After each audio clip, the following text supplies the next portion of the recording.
السلام عليكم ورحمة الله تعالى وبركاته. إذا تسمعوني بس كتبوا لي حتى أقرأ ونبدأ إن شاء الله.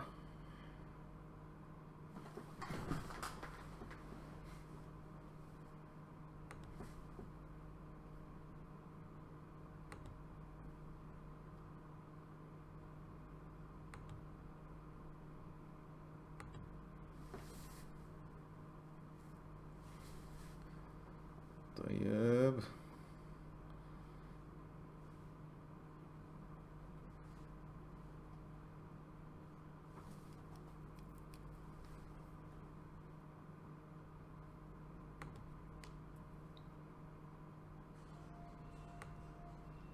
فورمز.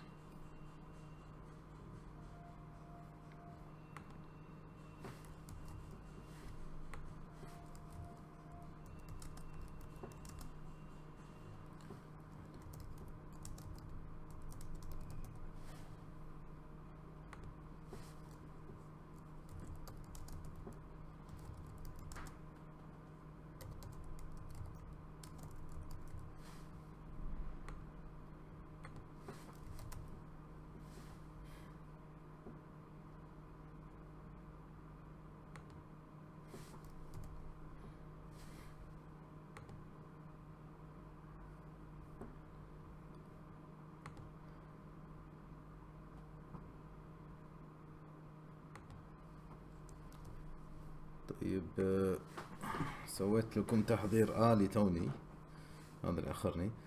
خلينا نشوف. أخت ريم، طلبة جامعة الكويت اليوم. انتم موعدكم كل خميس إن شاء الله، وكان عندنا مراجعة اليوم الجمعة اللي فاتت، فالمعذرة يعني. ممكن تجلسين استماع بس يعني. الأم يعني ما سأتكلم عنه، ما راح ينطبق على طلبة رواق. حياكم الله. حياكم الله جميعا.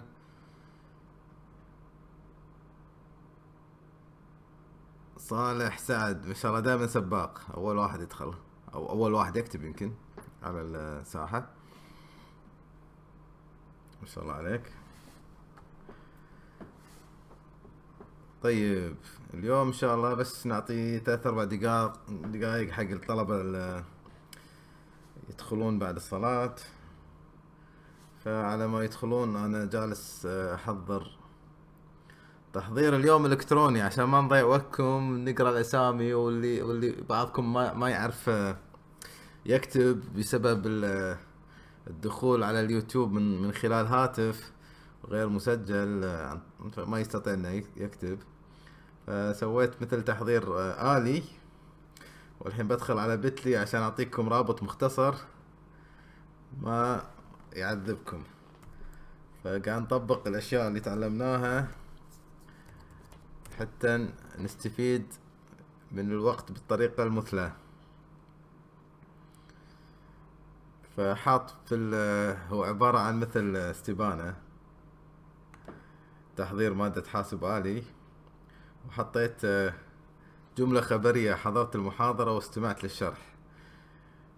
لأن بعضكم قد يكون حط المحاضرة لكن معلقها ورايح يتغدى ولا يتعشى، فحطيت نعم أو لا، وكونك جاوبت بخلاف الواقع يعني كأنه كذب، فتوخى فيكم الأمانة. فنعم أو لا، عشان تشوفون معاي راح تكون بالشكل هذا. راح نفتح المجال للإجابة إن شاء الله بآخر المحاضرة حتى نعطيكم مجال. راح يكون بالشكل هذا، وبعدين راح أنا أقفل الإجابة آه، بعد المحاضرة. فالريسبونسز الآن طبعا ما حد جاوب لأن ما فتحت المجال. مو الآن، راح أعطيكم مجال آخر الحصة، وبعدين راح أوقف استقبال الريسبونسز. ممكن أوقفها من الآن حتى بس بالآخر يكون عندنا. فخلنا أعطيكم رابط سهل. خلنا نسوي لكم رابط سهل على بتلي.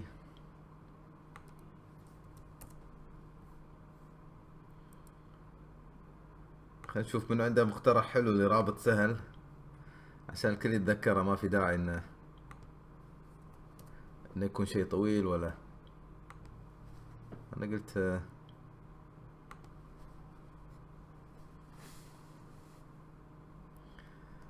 يعني هاي طريقة افضل من كل مرة كل واحد يقول اسمه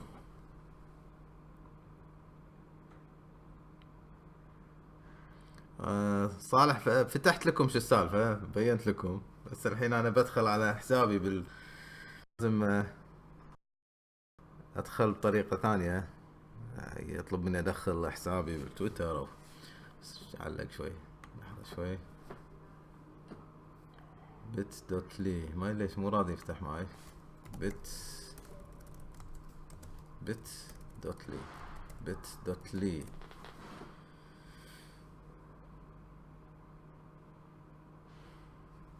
نحطه هني مو مشكلة. لوجن، اعطيها لوجن.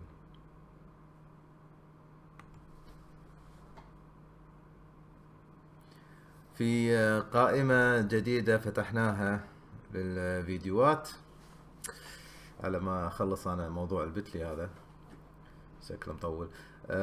قائمة جديدة اذا ما دريتوا عنها، اللي هي بخصوص بناء تطبيق على هاتف.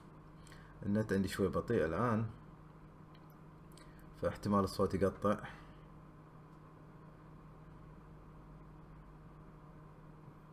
فيديو مانجر اعتقد ماي شانل.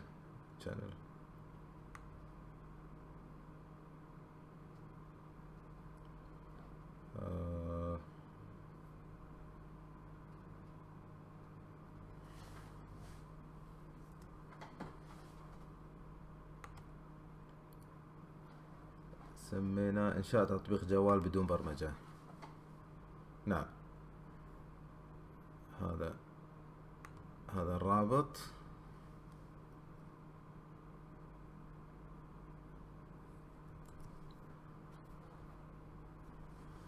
حط لكم اياه ان شاء الله. بس اول شيء رابط الاستبانة نحطه في بتلي. I'm not a robot.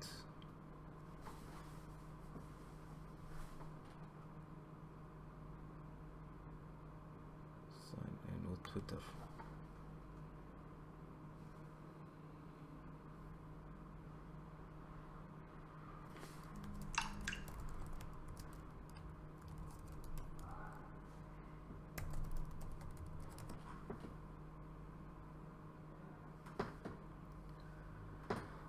حفظ. طيب راح نبدأ بعد دقيقة ان شاء الله، بس خلوني انا اعتقد لو نسميه تحضير يكون سهل حفظه. وممكن اوكي create bitlink نسوي كذي واسميه تحضير.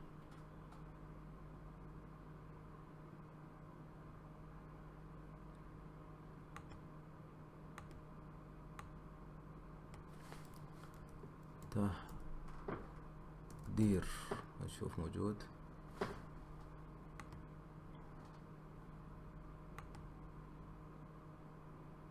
كوبي سيف. لا ماخذينه. تحضير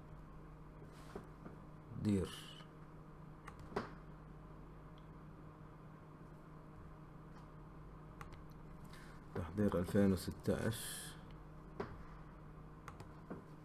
اوكي مشى ماشي. خلينا نفتح لكم الرابط. اسمه تحضير 2016.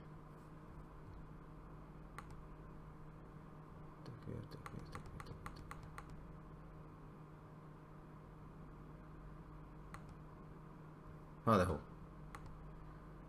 بتلي تحضير 2016 كلمة واحدة. وراح يفتح معاكم لما أنا أقول لكم بدأنا تحضير، بس الآن مسكر الرابط بس للعلم. أنشأنا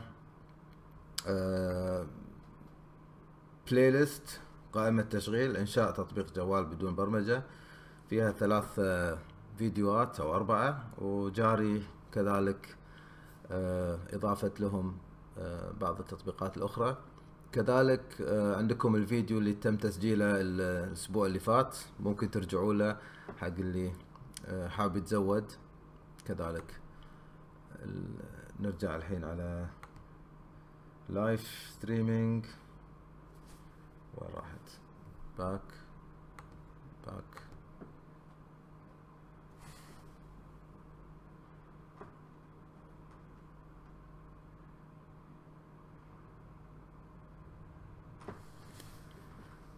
تمام. سمعت وش صاير دكتورنا الفاضل؟ وش صاير؟ الصوت ضعيف، النت عندي بطيء. ماشي. محمد موسى شو يقول؟ عليكم السلام. الصورة ثابتة عندي، أنا مثبتها. الحين فتحتها. الدرس ما بدأ الآن بالجروب. طيب واحد يرسلها بالجروب، لأن أنا الحين مشغول بالبث.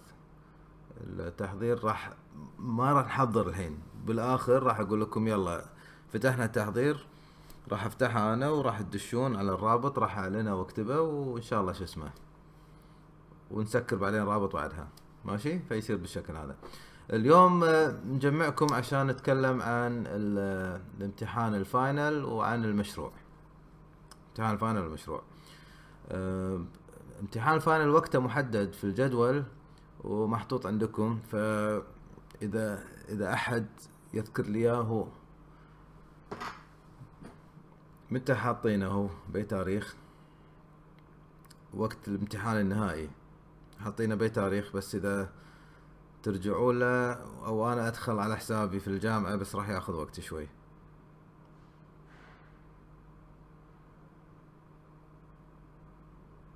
إذا أحد عنده المعلومة هذه، يبين عادة عندكم لما تسجلون أي مادة يبين عندكم تاريخ المحاضرة، تاريخ الامتحان الفاينل بالسيستم، مسجل بالSIS مال جامعة الكويت.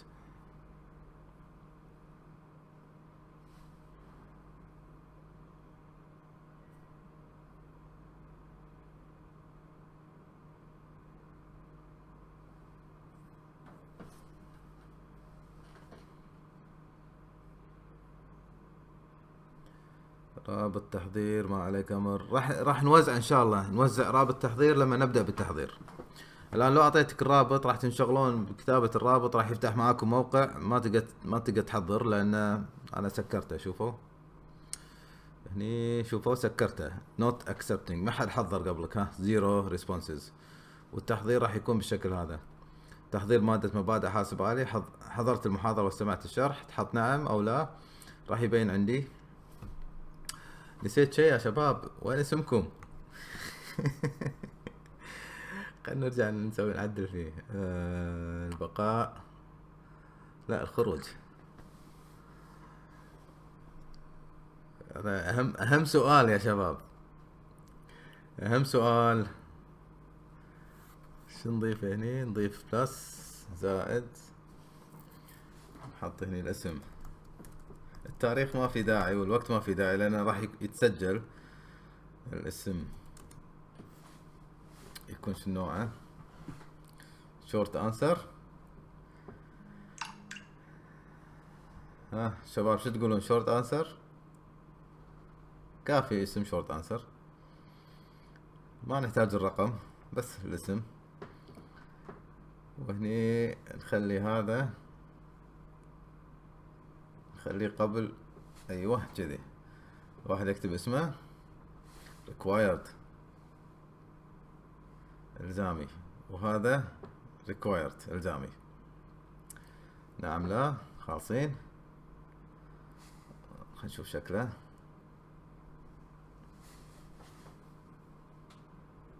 راح يطلع بالشكل هذا، لان انا مقفله. راح افتحها من هني، فايل انا ريلود.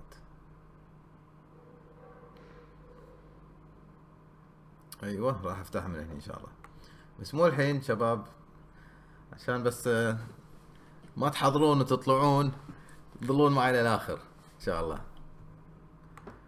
ايش نسمع هني شباب؟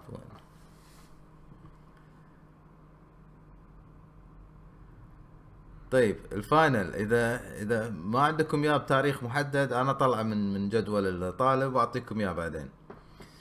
الامتحان راح يكون ان شاء الله مثل ما هو محدد بنفس التاريخ، راح يكون شامل على كل ما اشتملت عليه المادة ان شاء الله.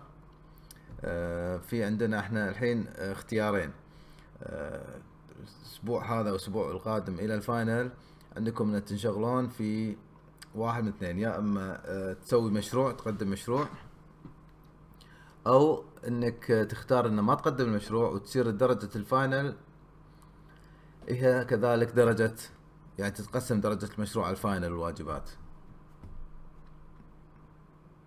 المشروع تتقسم درجته. فالمشروع عبارة عن، اذا حاب تسويه، انه يكون عبارة عن عمل ويب سايت لمؤسسة، تكون تخدم مثلا اعمال خاصة فيها، تكون مثلا راسلتها وقلت لهم ترى بسوي لكم ويب سايت، بسوي لكم مثلا تطبيق ايفون واستبانة. الثلاثة هذيل مع بعض يعتبرون مشروع إذا سويتهم حق مؤسسة واحدة تخدم فيها احتياجاتهم، فيكون عليه درجة المشروع.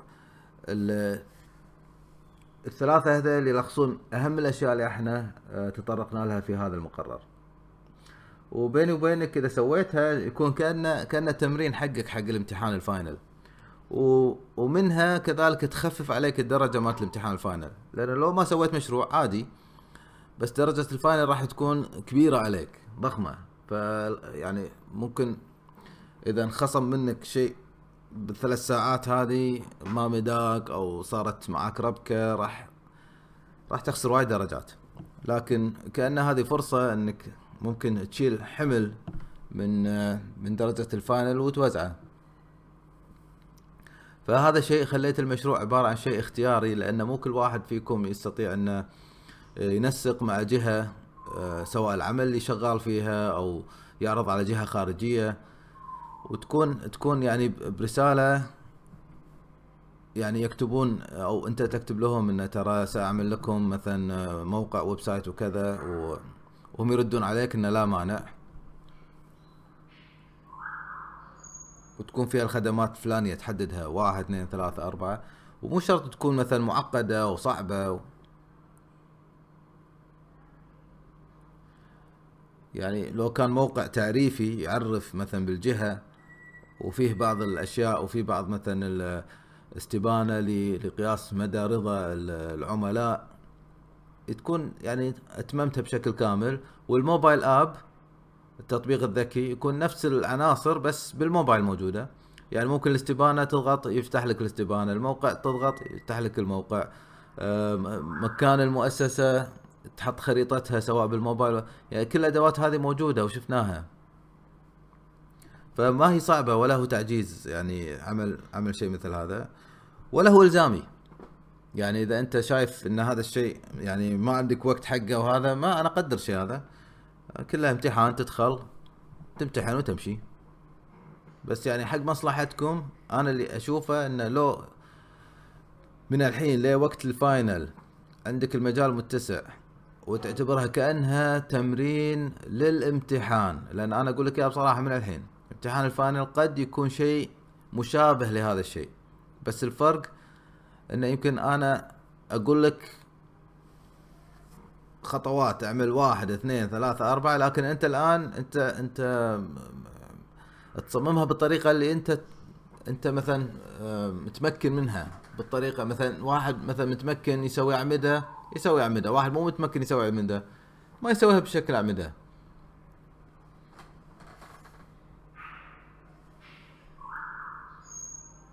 الفاينل اللي يحدد الموعد اعتقد بالموقع. المواد الثانية دائما يظهر لي عنوان تاريخ الفاينل. اذا تبوني انا اطلع الحين ادوره. ايش مكتوب هني؟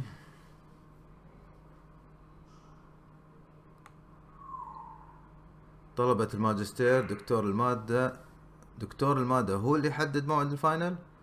متأكد من هالكلام؟ يعني مو لما تسجل المادة يكتب الفاينل على المادة. انا يمكن الدكتور يغير التاريخ بس حتى ما يصير تضارب مع مادة ثانية. موقع واستبانة وتطبيق تعليم، تطبيق موبايل.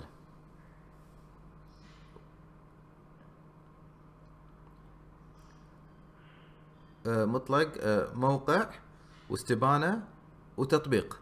التطبيق قد يشتمل على نفس الخصائص الموجودة في الاثنين، يعني ما هو شيء يعني مختلف.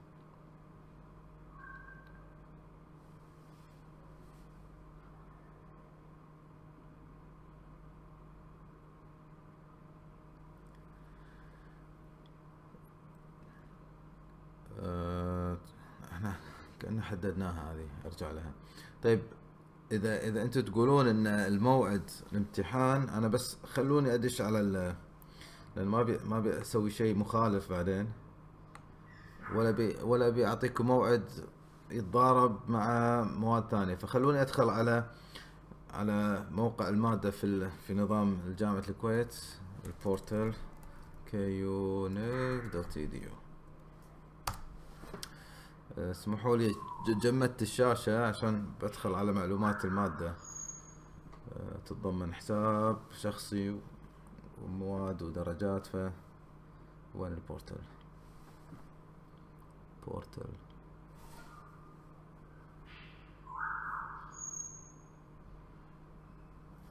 فاكولتي.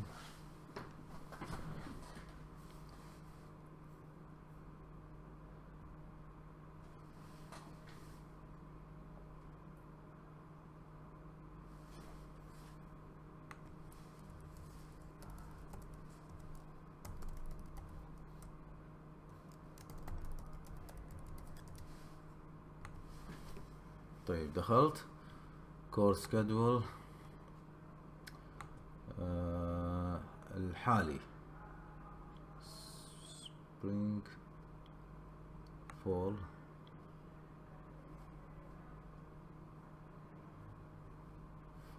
احنا مو اندر، احنا جراديويت. ليش مو بالعربي؟ نحاول عربي.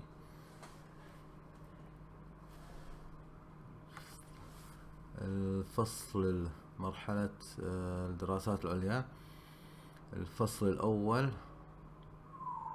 ليش مو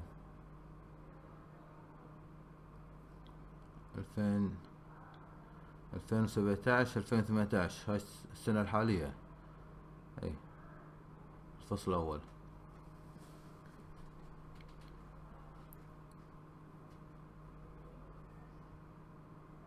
بحث، تقييم، رست.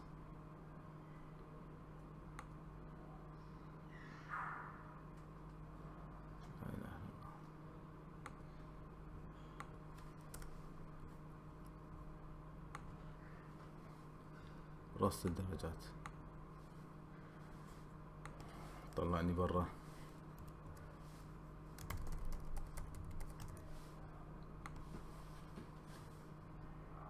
create submission.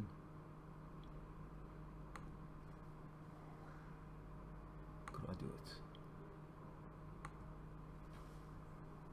computer skills.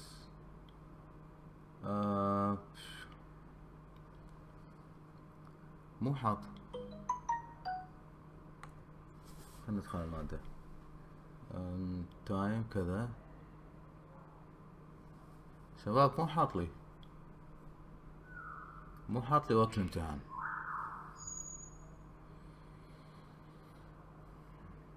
طيب اذا خلنا نتفق الحين.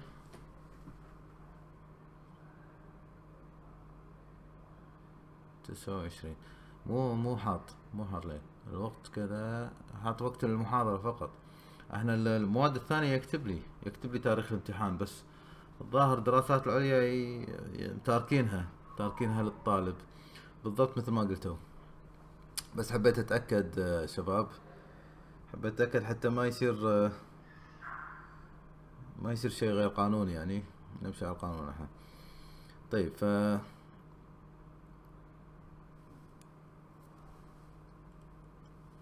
انا اللي عارفه ان اخر يوم تسليم درجات هو تاريخ 18 كنا 18/1.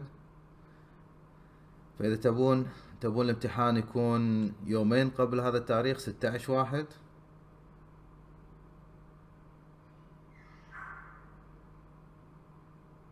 امتحان يكون تاريخ 16. خلينا نشوف رزنامه، نشوف. احنا نبيها بوقت الحصة، لان تعودنا على الوقت هذا. ناخذ 3 ساعات. شهر 1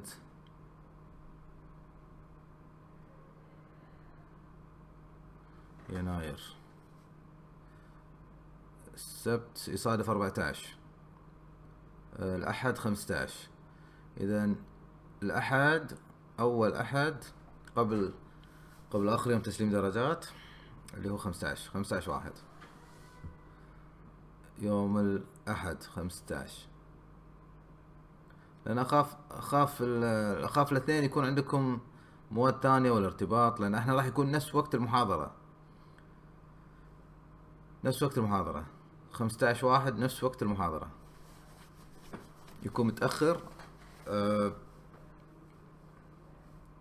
لا يناسب بالنسبة لي عبد الرحمن. طيب إذا 16/1 يناسب الجميع نخليه 16. عبد الرحمن يناسبك 16/1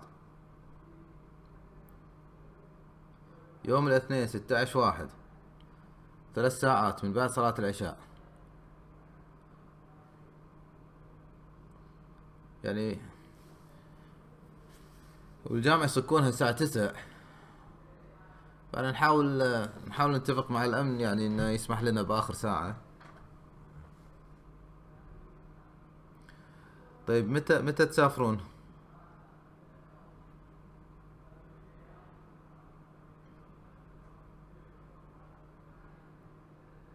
يمكن تسليم الدرجات في الدراسات العليا يختلف عن أنا أستطيع أن أراجع الدراسات العليا متى تاريخ تسليم طيب المواد الثانية متى امتحاناتكم؟ متى آخر امتحان عندكم؟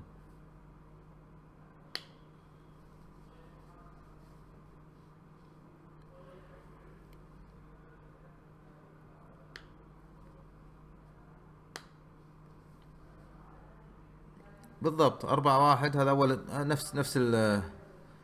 نفس البكالوريوس 16. طيب البعوث، هل يلزموكم تسافرون انتم بالتاريخ هذا؟ عبد الرحمن صباحا. مو الاخوان ملتزمين بدوامات، يعني مو كلهم متفرغين. وانا متأكد ان الفترة الصباحية لو كانت مناسبة كان خذوا المواد بالصبح يعني.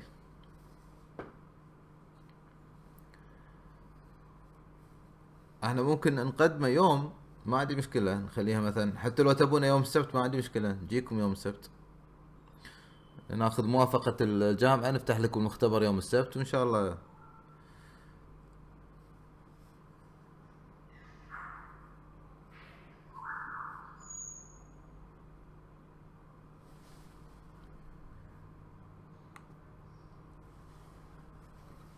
اليوم today، نشوف اليوم شنو.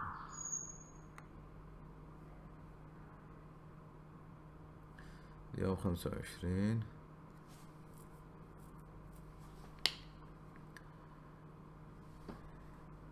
الحصة القادمة راح تكون آخر حصة عندنا. احنا ممكن نعطيكم الحصة القادمة اوف عشان تتفرغون فيها حق المشروع، إذا حابين تسوون المشروع. وإذا في أي مساعدات أو شيء ممكن نسجل لكم إياها أونلاين وخلاص.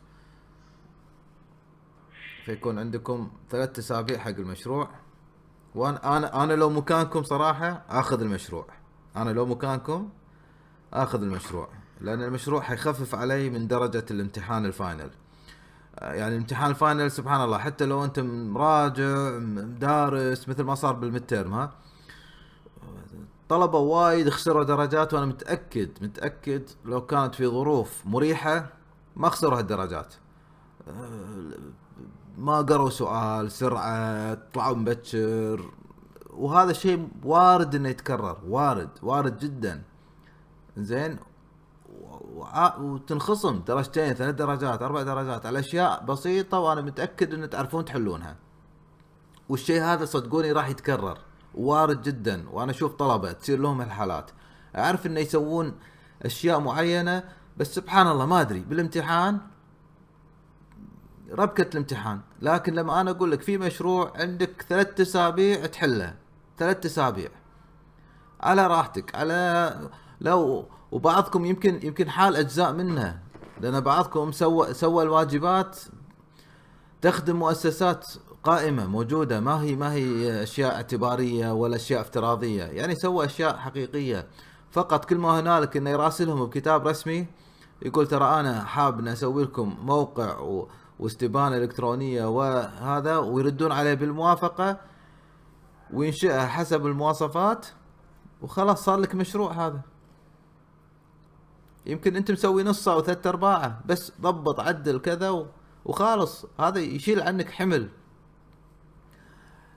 فانا نصيحتي لكم تاخذون المشروع، وهذا الشيء اختياري، يشيل عنك حمل. ما عندك وقت، عندك مواد ثانية، الله يوفقك. لكن انا اقول لك دير بالك، كلها 3 ساعات راح يكون ضغط نفسي عليك، واشياء كثيرة راح تختبر فيها.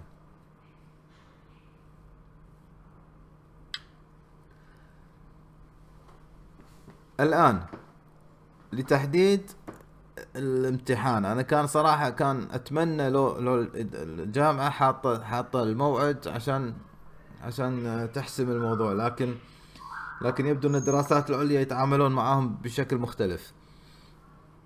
الوقت انا ما استطيع ان اجعله الصبح الا اذا صار اجماع بالكامل ان تمتحنون الصبح، لان انا اللي اعرفه ان الدراسات العليا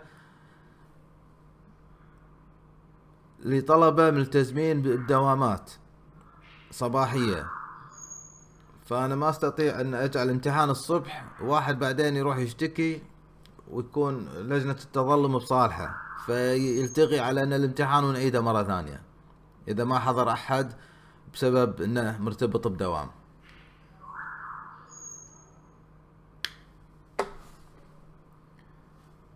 طيب، سؤال وجيه، خلني افتح لك اياها واقول لك التقسيم. لحظة شوي، خلني افتح.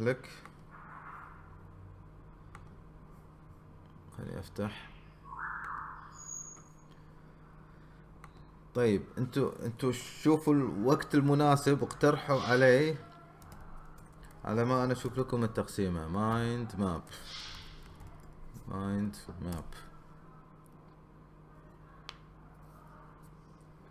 ساين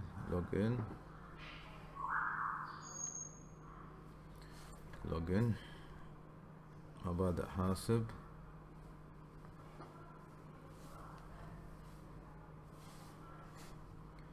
وين مبادئ حاسب؟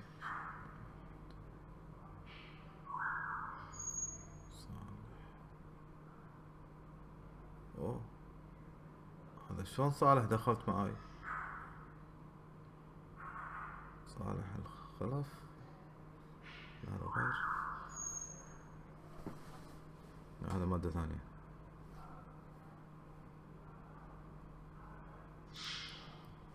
لحظة،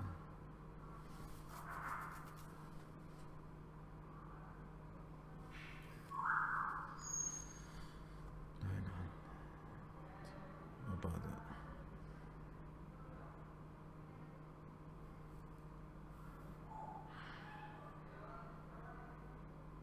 ايه، قال الحين افتح لكم اياها تشوفونها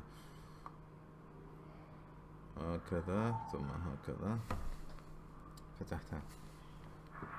تقسيم الدرجات، الواجبات 30، اختبار فصلي 20، نهائي 30، والمشروع 20.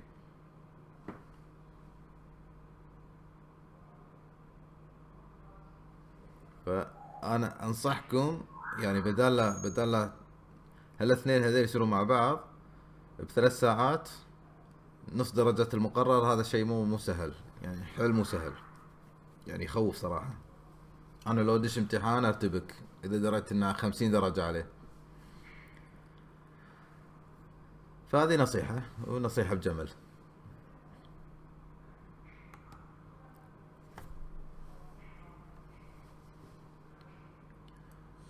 لدي مانع. عبد الرحمن يقول اي يوم قبل 16 هو مسافر. طيب هل جميع البعوث نفسك، ولا اخاف واحد يقول لي بعد 16 15 ما يقدر؟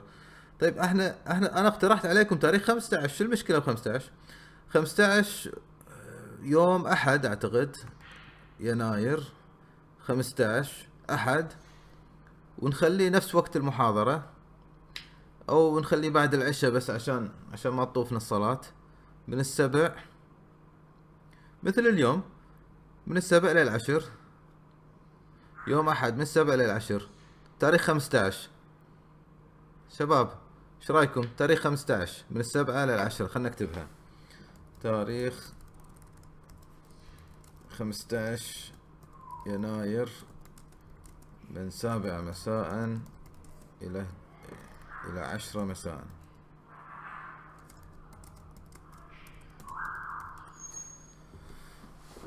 تمام.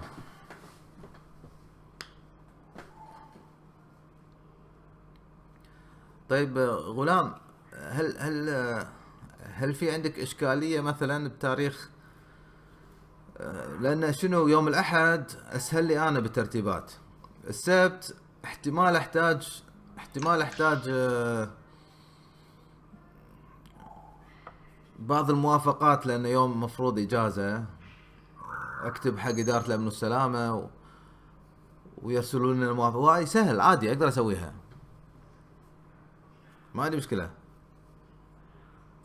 بس انا حط ببالي انه ساعات يصير تاخير. مثلا نروح يوم السبت نلقى الجامعه مسكره، والامن والسلامه يقول ما وصلني الخطاب، ونقعد ننتظر عند الباب، ما يفتح لنا الا اذا واصل الخطاب، ويروح يدور، والسبت الجامعه مسكره، ويكلم المدير ماله موجود. وصارت معنا، بس بالهندسه مو صارت معنا يعني. سوينا الكتب وكل شيء وهذا، بس ساعات تتاخر ما توصلهم. فيعني فيها نوع من مخاطره، بس هذا اللي اخاف منه. لكن احد يوم دوام يعني، ما في احد يسوي لك اي ربكه.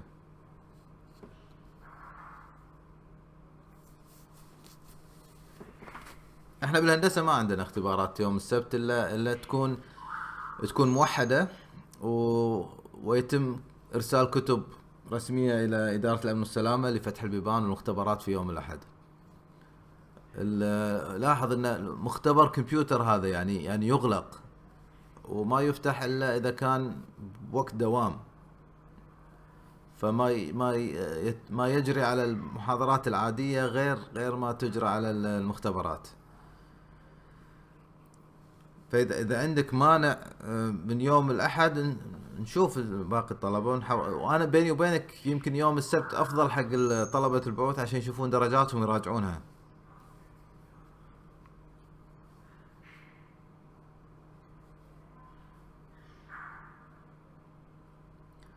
غلام يقول يناسبني الأحد. يعني من كان يبي السبت؟ دكتور في اختبارات. السبت مناسب. محمد العتيبي. زين. اللي عنده مناسب السبت او الاحد، اثنينهم مناسبين. هذا ما يزيد على الحسبه شيء ولا يحل الموضوع. انا اللي عنده مانع يوم الاحد ان نسويه، خل يذكر لي والله انا عندي شيء مانع، مثلا امتحان اخر في نفس الوقت، او الصبح اكون تعبان ما اقدر اطلع مره ثانيه بطاقه كامله. خليه يكتب لي حتى نسوي الترتيبات على ان تكون يوم السبت.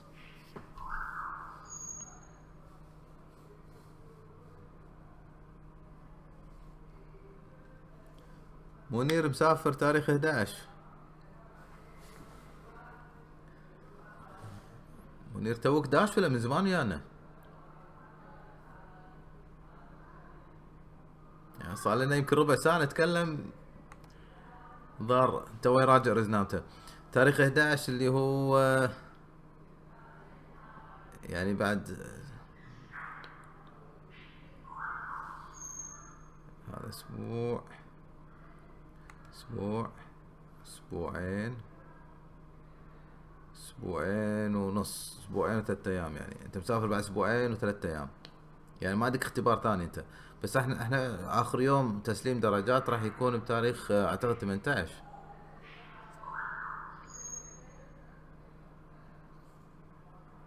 يوم الاربعاء 11 انت مسافر.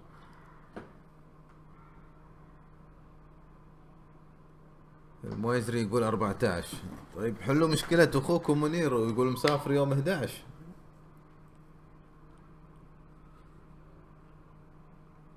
انتوا عارفين ليش انا اتمنى ان ادارة الدراسات العليا تحدد الموعد وقت تسجيل المقرر. هذا افضل. انا راح اقترح هذا على على العميدة، حتى ما نقع باشكالية مثل هذه.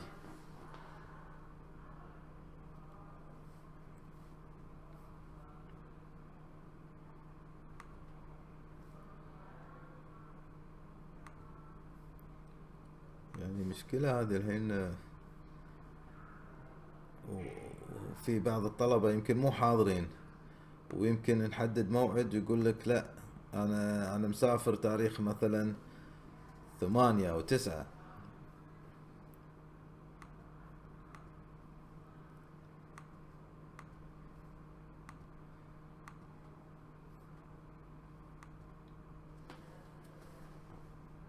طيب خلينا نشوف جدول دراسي،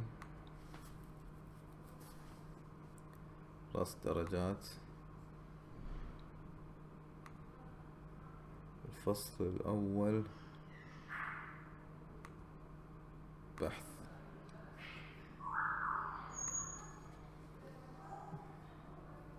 مقرر،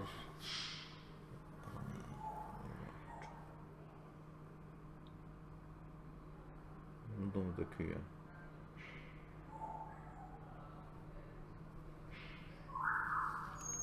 لا إله إلا الله. وين والحل؟ الامتحان النهائي. شوفوا هذا هذا مادتي في شوفوا هذا مثال. هاي المادة اللي أدرسها أنا حق طلبة البكالوريوس. شفت محددين الامتحان النهائي وحاطينه خلاص واضح بتاريخ 9/1 الساعة 11 للساعة 1. خلاص محدد. الطالب عارف هالتاريخ أول ما سجل المادة، ف... فيتأكد إنه ما في تعارض أبدا. لكن انتم بحالتكم أنا ما شفت. خلينا نشوف هني دراسات عليا الفصل الأول بحث مهارات حاسب آلي. شوفوا امتحان نهائي الخانة فاضية، ماكو شي. هذا لازم، هاي إشكالية لازم أنا أكلم فيها الدراسات العليا. لازم يحددونها صراحة، يخلونها مفتوحة بالشكل هذا مشكلة.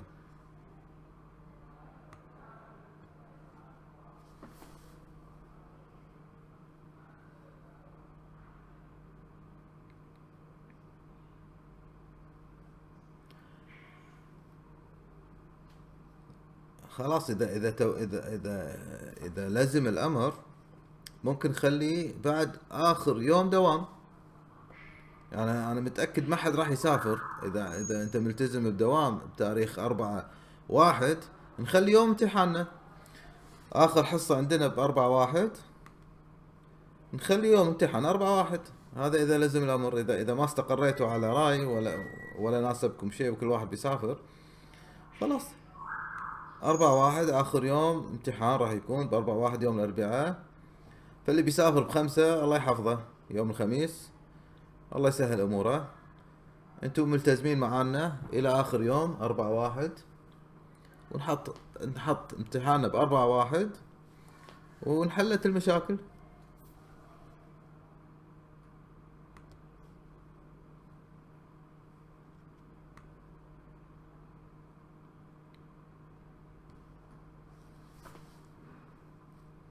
يعني عندكم 4/1 امتحان، زين نحطه بيومنا بآخر يوم عندنا. احنا اسبوع. اليوم 25 خلصنا احنا المنهج خلصناه. اليوم 25. الاسبوع الجاي الاحد تبون نحط اسبوع الجاي مثلا؟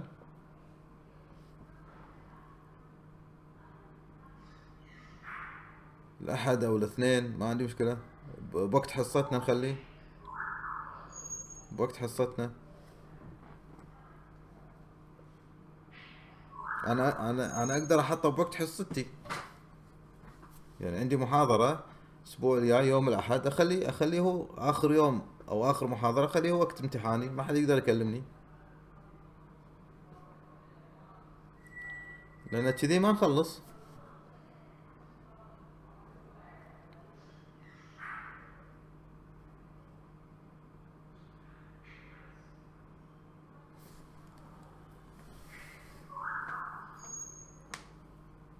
مطلق كلامك حلو، بس ما راح تلقى الجميع. يعني عندك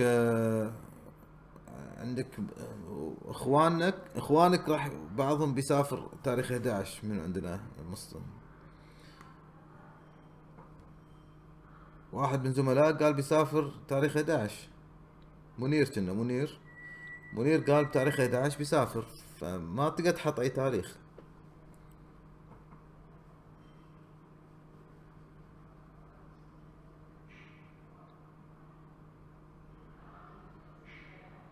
اختياري يا قصي. المشروع اختياري مو الزامي. هذه كمساعدة المشروع. تقدر تشيل 20 درجة من الفاينل. هذه كأنها مساعدة.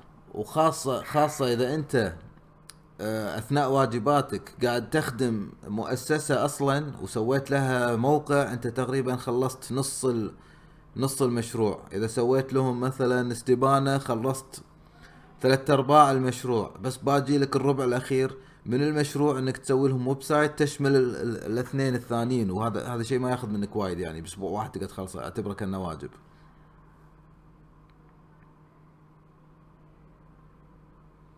فهذه يعني هي فكرة المشروع كأنها مساعدة لكم.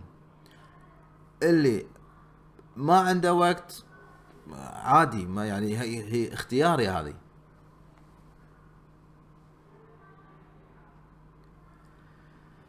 ف فعلى هذا الوضع يعني الطلبة ما اتفقوا على تاريخ محدد. نخلي آخر محاضرة لنا اللي هو بتاريخ 1/1 يوم الأحد القادم، موعد اختبارنا النهائي. واحنا الشرح خلصناه من الحصة اللي فاتت، ماكو شيء اقدر اضيفه اليوم. اليوم بس عملية تنظيم وترتيب واتفاق على وقت امتحان. الخاص شنو ارسلت لي الخاص؟ خلينا نشوف.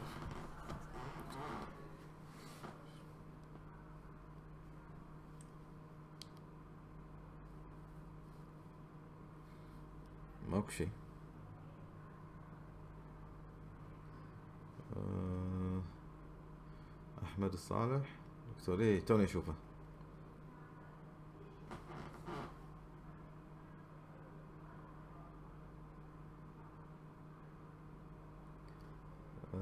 ماشي.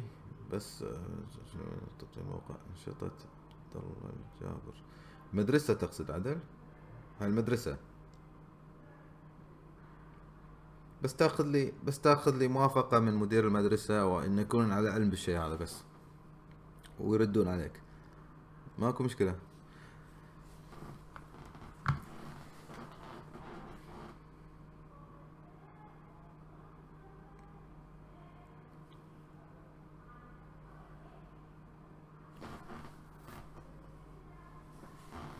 لا تقولوا لي عشان إجازة رأس السنة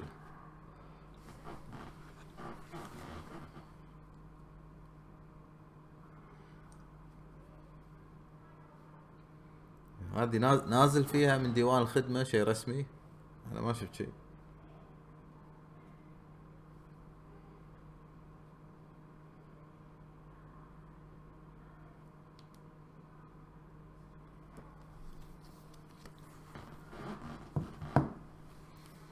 طيب سهلة، نخليها اليوم اللي قبل السبت، نخليها السبت.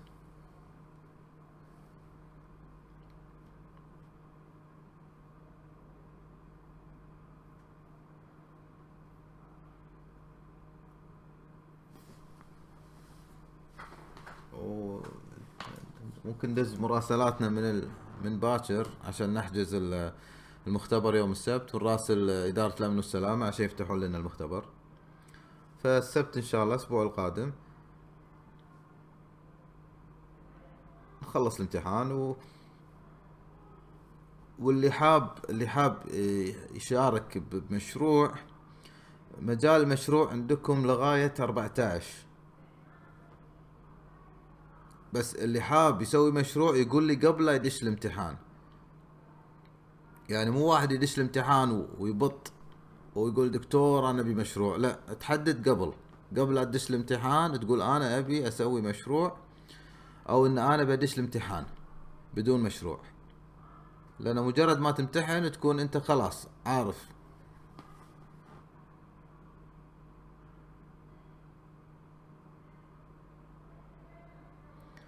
يا اخوي محمد، ما فيها دراسة المادة عملي، والشيء تراكمي.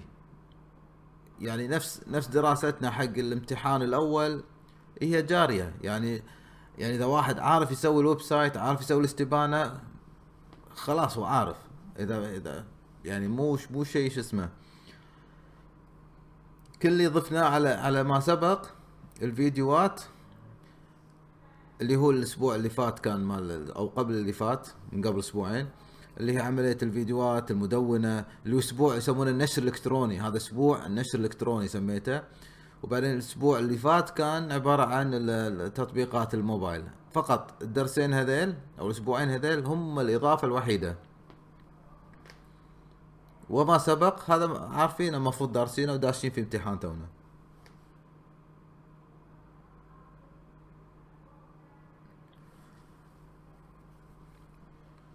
في فيديوهات، مجموعة فيديوهات سجلتها وسويت لها قائمة، ممكن تراجعونها وراسلوني اذا في اي شيء مو واضح او اي خدمات تبون تضيفونها بالموبايل اب. انا ممكن اسوي لها فيديوهات خاصة هذا الاسبوع ان شاء الله.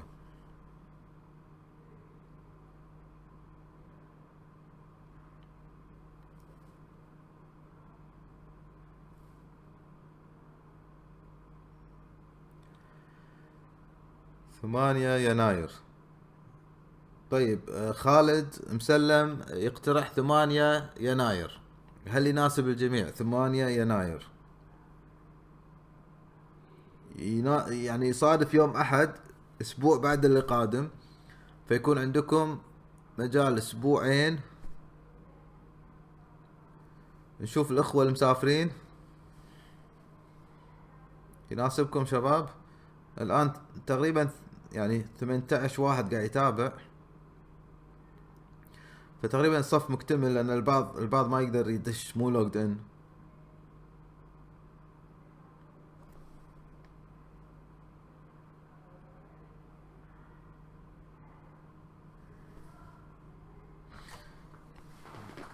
ثمانية مناسب شباب الكل اجماع؟ 8 مناسب. طيب انا عشان اتأكد 100%، انا عشان اتأكد 100% بسوي لكم الحين نيو. لا مو جوجل دوك، لا اسوي نيو.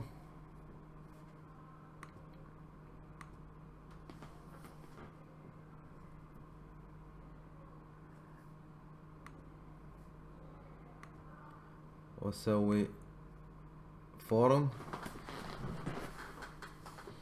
واكتب موعد اختبار.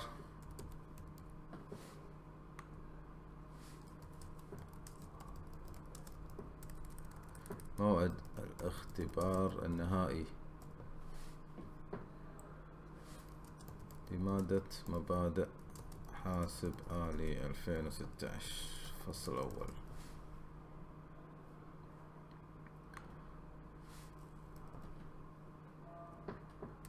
أول شيء الاسم، لا خليني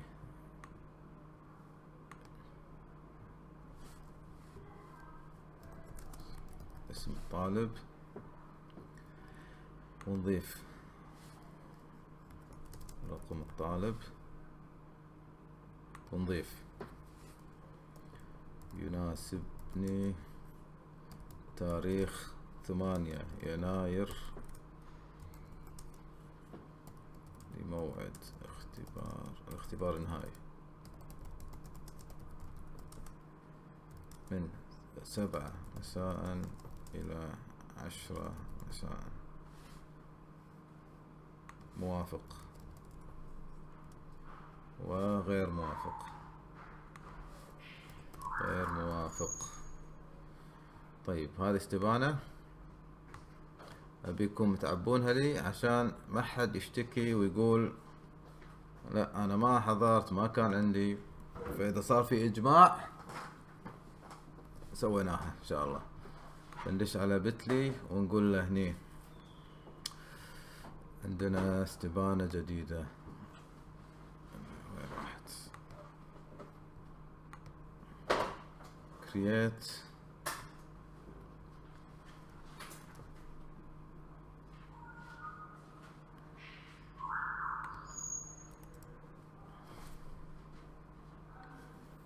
نكتب هني فاينل 2016 شو اسميها مبادئ فاينل 2016 مبادئ شريعة. ها شريعة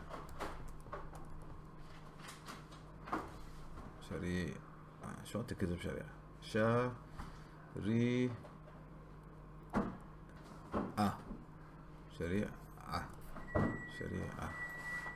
بشكل هذا. خلينا نقول له سيف. مشت. ايوه مشت. كوبي. شباب هذا الرابط تبوا تحطونه بالجروب. بتلي فاينل 2016 شريعة بالحرف الثلاثة يعني عين. ها والله اذا واحد اسرع مني انه يكتب بالجروب والله يعني اكون له شاكر. فعبوه الحين ترى مفتوح وبعدها راح نعطيكم رابط مال الحضور عشان خلاص يعني صار لنا ساعة الحين ما في داعي نمسككم للساعة 9.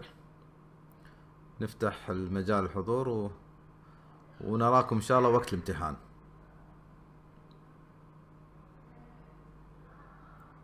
والمجال مفتوح. اي واحد عنده سؤال استفسار بالجروب يحطه ينبهني على ايميلي. انا بالايميل ساعات انتبه اكثر. ما ينسخ هني دكتور ما ينسخ. طيب سهل ترى فاينل 2016 شريعة بس.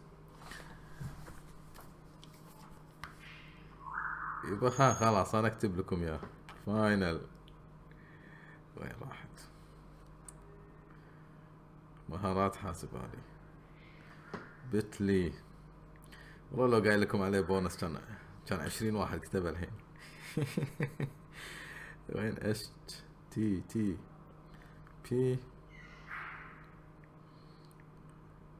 وين هذه وين الخط هذا؟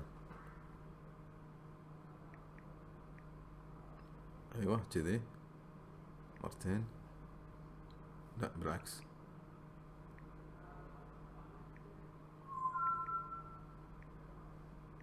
بت دوت لي بعدين خط فاينل 2016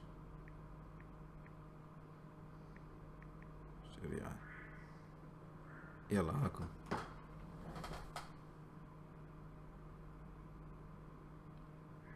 شباب دخلوا الحين وعطوا حطوا الاختيار مالكم. كل واحد يكتب اسمه الرقم ويكتب لي موافق حتى انا اعتمدها ان شاء الله. كل ما سبق محمد كل ما سبق. امتحان فاينل اللي انا اعرفه انه يكون شامل كل شيء.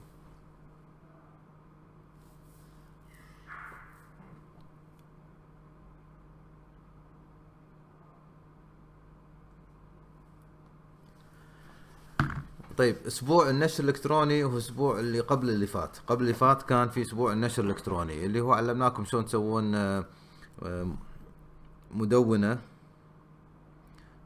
شلون تفتح قناة على اليوتيوب، شلون ترفع فيديوهاتك، شلون تسوي نشر بث مباشر مثل اللي انا قاعد اسوي الحين، شلون تقتطع بداية الفيديو نهاية الفيديو، شلون تقسم الفيديو لأقسام صغيرة.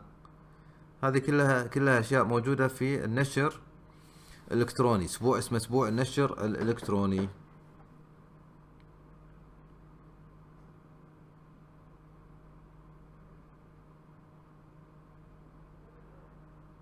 يعني أنا لو مكانك عشان أتدرب على الأسبوع هذا أسوي لي مدونة أحط فيها مثلا نشرتين ثلاث، أختار فيديو من النت أقص بدايته أو أقسمه نصين، آه، يعني بالشكل هذا ارفعه، اسوي قائمة تشغيل. هاي كلها باسبوع النشر الالكتروني. ها اسوي قائمة تشغيل، فاكون خلصت انا هني، ختمت الاشياء المطلوبة.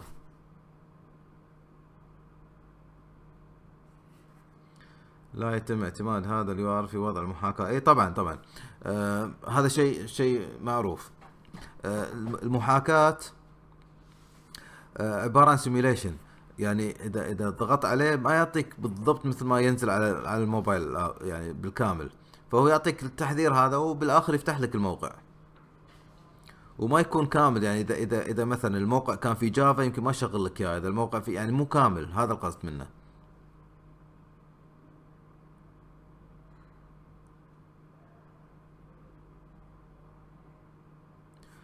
تصميم موقع، استبانه لا، هذيل حق المشروع.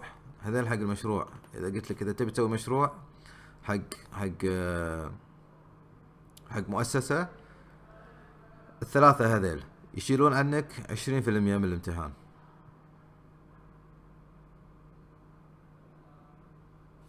لكن الامتحان كل شيء شامل. انا فتح وياي، انا ضغطته وفتح وياي. انا ضغطت على الرابط وفتح كاهو قدامي. غريبة ليش ما فتح معك؟ طيب شباب، في احد فتح ويا الرابط اللي بالجروب اللي دزيته بالمجموعة الواتساب؟ شباب اللي على الاقل لو واحد فتح وياي يعني يطمنا.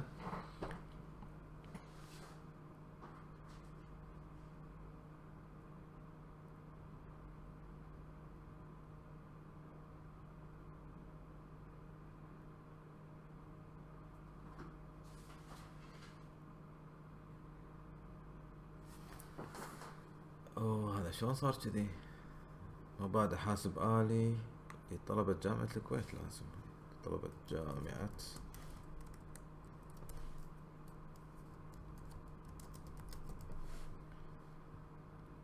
خاص بطلبة جامعة الكويت.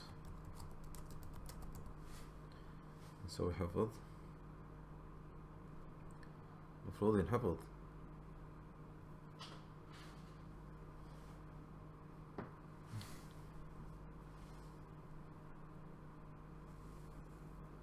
مم.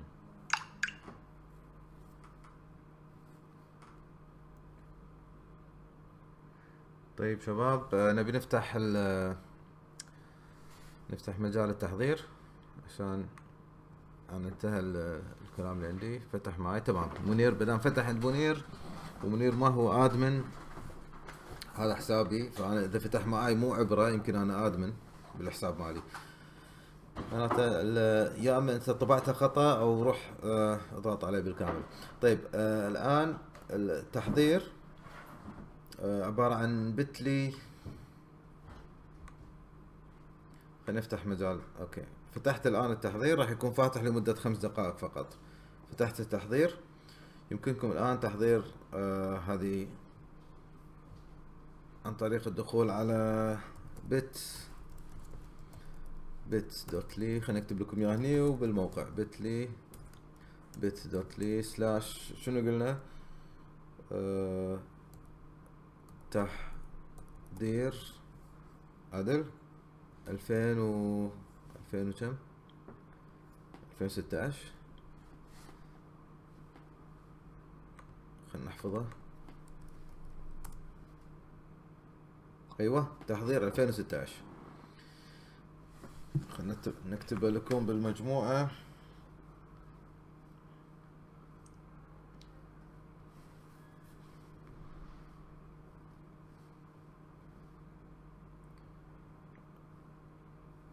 HTTP.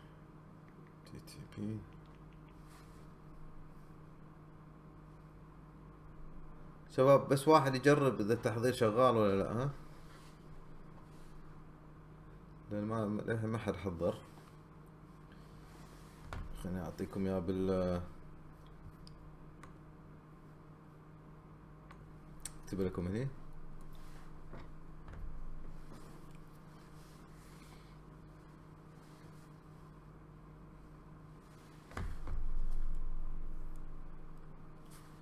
صوت قطع، النت عندي ضعيف شوي اليوم. نشوف موعد اختبار، هذا خلصناه. كتحضير 2016.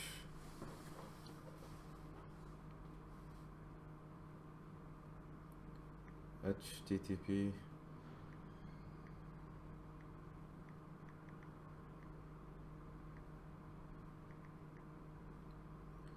bit.ly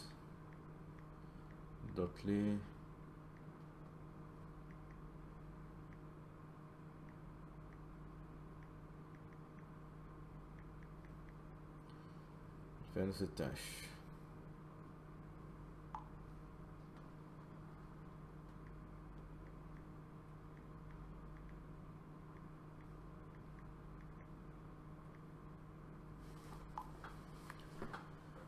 طيب ارسلت لكم.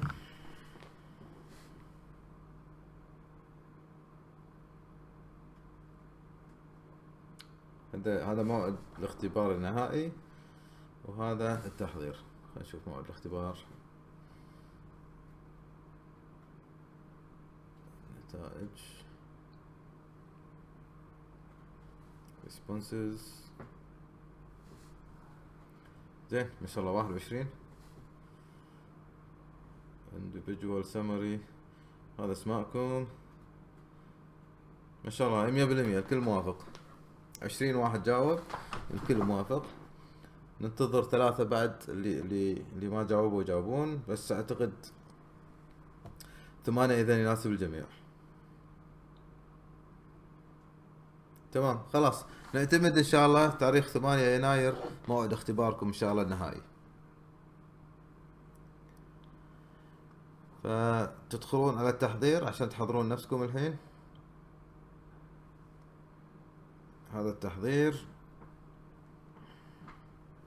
responses 14 حضر نفسه، والباقي وينكم؟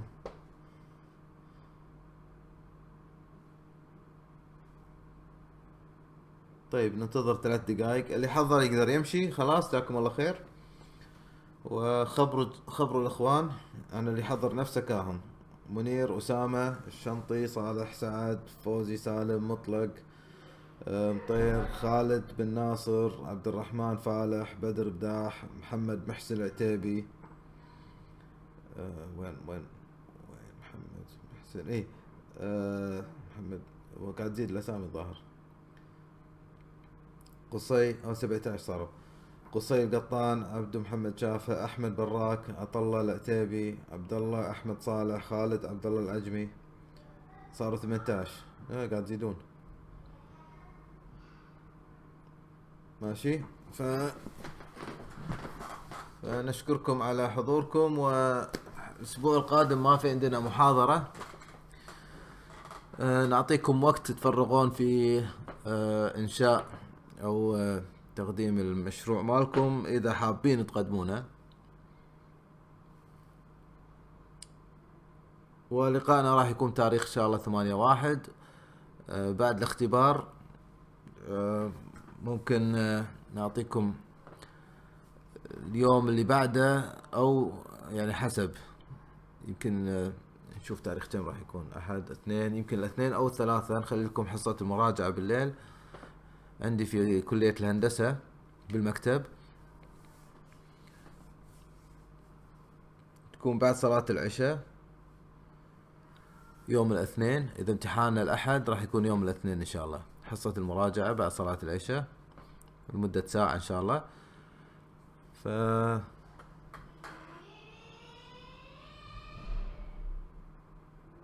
حضر شنو حضرت شغال دكتور، تمام الحمد لله. الاختبار 8 يناير والمشروع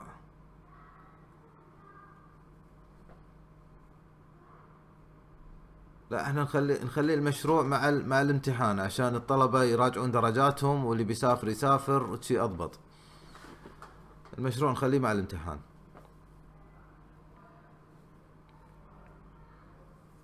عشان الدرجة تكون مكتملة بتاريخ 8 تمتحنون، بتاريخ 9 تراجعون درجاتكم، واللي بيسافر يسافر وخلاص تكون الامور مضبوطة وعندكم اسبوعين الحين.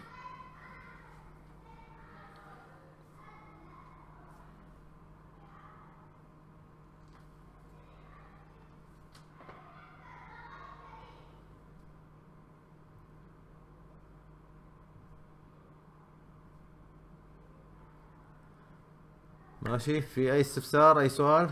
فانا الاشياء هذه راح اكتبها وارسل لكم اياها فيها تعميم في الجروب، حتى اللي ما سمع الصوت يقطع تكون واضحة الامور. فاللي حضر يقدر يترخص، واحنا اذا ما في اي استفسار ممكن نغلق البث ان شاء الله.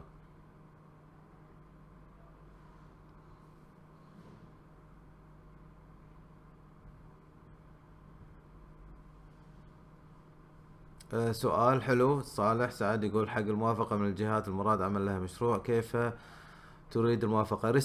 رسالة من سواء هناك اللي ماسك المشروع، رسالة رسمية يكتبها باسمك، او يعني يكون ردا على طلب. انت اول شيء انت تبادر تطلب، تقول ترى انا ابي اسوي لكم كذا كذا كذا، فيردون عليك بالاشارة لكتابك الموافقة بس، بدون اي يعني انت لما عشان تخليهم يقبلون، يعني اكتبها تطوعيا، يعني بدون اي التزام مالي، بدون اي شيء. لان ساعات الواحد يخاف يقول هذا بيسوي لنا هوم بيج وويب سايت واستبانه، باشر يطلب منا فلوس، يدز لنا الفاتوره. فانت تقدر تكتب لهم ان هذا من ضمن مشروع لماده بالجامعه، فانا اتطوع او مثلا احب ان اسوي لكم ويب سايت وكذا. فاذا شافوا انه تطوعي ومن غير التزام مالي، اولا يخففون عليك بالاعباء، ما يلزمونك باشياء انت يمكن صعبه عليك تنفذها. الشيء الثاني انه تكون اسهل في الرد.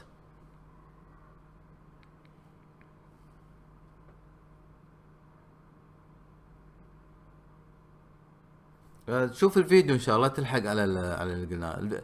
المشروع باختصار قلنا انه يخفف عليك 20 درجة بدل لا تنحط على الفاينل. المشروع تلتزم بثلاث اشياء فقط، اللي هو الويب سايت، استبانة، وتطبيق الكتروني. تعرض على اي جهة، سواء كنت مدرس اعرض على مدير المدرسة، سواء كنت مثلا شغال تسجل اشرطة حق شيخ، اتفق مع الشيخ يكتب لك رسالة، او انت اول شيء اعرض عليه بالموافقة. عشان ليش مهم الرسالة؟ انا ليش احرص على الرسالة؟ لان راح تمثل انت بتنزل شيء بالسايت، وبتنزل شيء على موبايل اب يمثل الشركة او المؤسسة. فاذا نزلته من غير كتاب، انا قاعد احميكم من غير كتاب رسمي، باكر يرفع عليك قضية،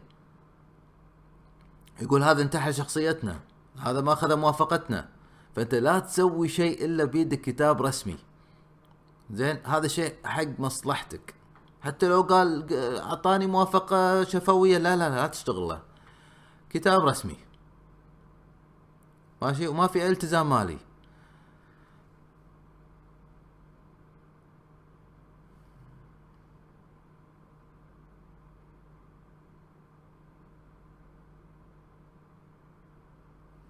طيب، فهذا افضل شيء، لان انت الموقع اللي قاعد تسوي مو موقع خاص فيك، مو موقع شخصي انت ما حد يحاسبك عليه، لا، انت قاعد تمثل مؤسسة، قاعد تمثل مدرسة، قاعد تمثل. فلازم يكون عندك شيء، يكون عندك نوع من توثيق رسمي، حتى ما تعرض نفسك انت حق اي مشاكل ولا اي ملاحقات قانونية. فالشيء هذا يعني يمكن تشعرون ان انا قاعد الزمكم فيه، بس بالاخر حق مصلحتك، حق حمايتك. ماشي. طيب اذا ما في اي سؤال ثاني، انا مضطر ان اوقف البث. اللي حضر يقدر يمشي على طول، واذا راح اوقف في التحضير كذلك. اعتقد كل الموجودين قاعد يسمعون يحضروا نفسهم.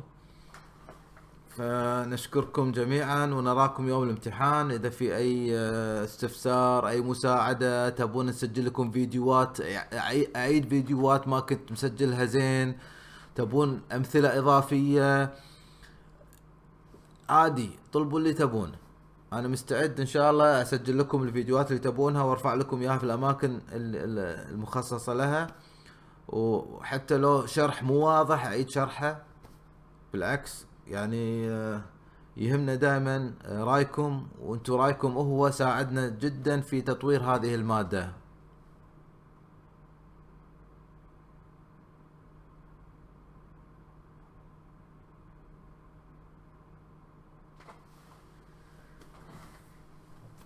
طيب شكرا جميعا، سبحانك اللهم وبحمدك، اشهد ان لا اله الا انت، استغفرك واتوب اليك. السلام عليكم.